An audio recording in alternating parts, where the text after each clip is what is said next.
Historical time acts as an abrasive. Over centuries, the harsh winds of human intervention work like a slow erosion, stripping away the original surface of our foundational ideas. We often treat the period from the Hellenistic age to late antiquity as a time of quiet preservation.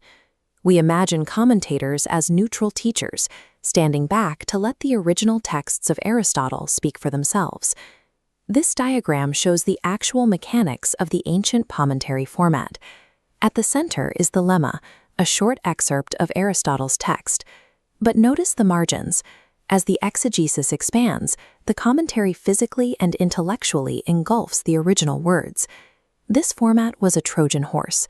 By framing their work as mere explanation, scholars were able to smuggle original philosophical theorizing into the margins, injecting contemporary debates directly into authoritative texts. The result is a historical disconnect.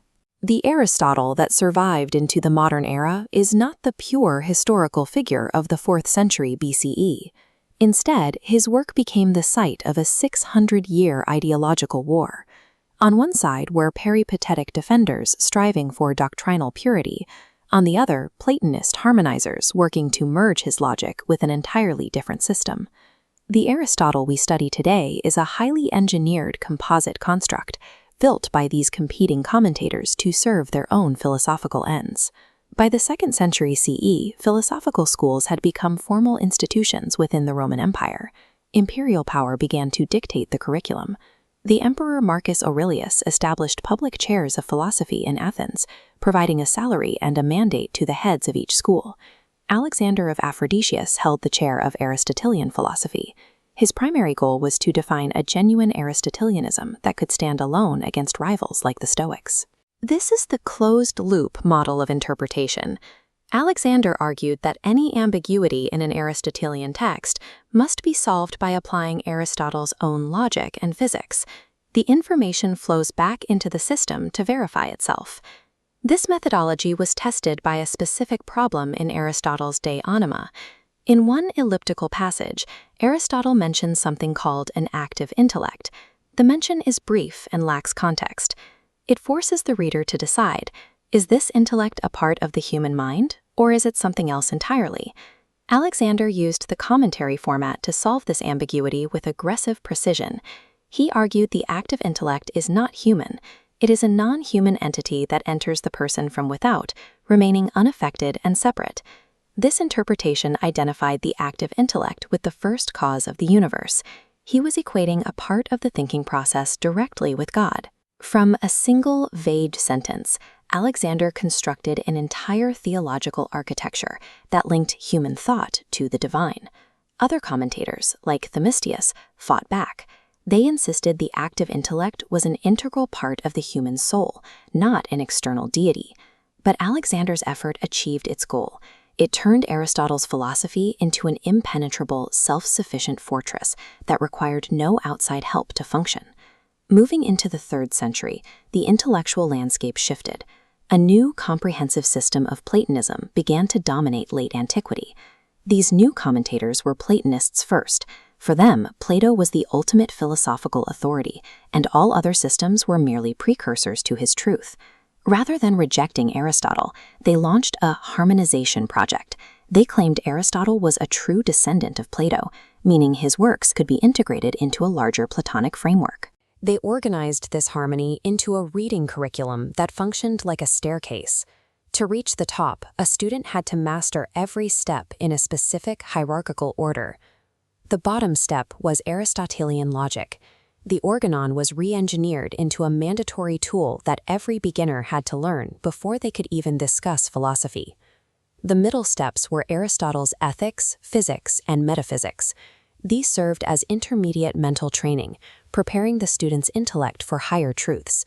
At the very top sat the theological truths found only in Plato's dialogues. Aristotle was the ladder used to reach the pinnacle. The architects of this system, like Porphyry and Simplicius, spent decades ensuring these steps were secured. Porphyry's commentaries on the categories were designed to defend the text from Stoic critics, purely to ensure it remained the starting line for every student of philosophy. Simplicius took it further.